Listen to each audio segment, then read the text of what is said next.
اسمع يا زملكاوي يا بائس، كنت عايز افكرك بحاجه صغيره كده.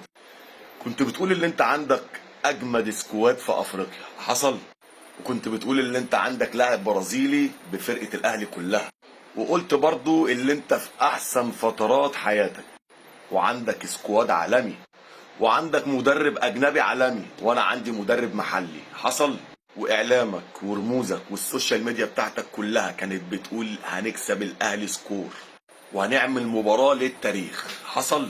في ظل الاستقرار الفني والاداري والمعنوي اللي انت فيه، وان الاهلي مش هتقوم له قومه تاني خلاص، وان عندي مشاكل جامده في اوضه اللبس واللعيبه بتقطع في بعضها وجماهيرك تهتف في المدرجات هاتولنا الحمراء هاتولنا الحمراء هاتولنا الاهلي، وانا متصدر وانت في المركز ال 15، وشوف لك شاشه موبايل كبيره عشان مش شايف الترتيب بتاعك، ومع ذلك قابلتك واكلتك النجيله، وكان ممكن اكسبك بفرق سكور، بس الحظ ما كانش حليفي، لدرجه يا مؤمن اللي انت ما جبتش كورنر واحد طول المباراه.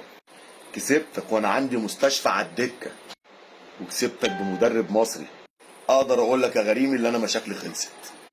قابل انت بقى المشاكل اللي جايه، وبعد كده لما تتكلم على الاهلي اعقل الكلام اللي انت بتقوله قبل ما يطلع من بقك، عشان انا الاهلي بابا المجال. ما تنساش متابعه اخوك الاهلاوي، ابعتها له.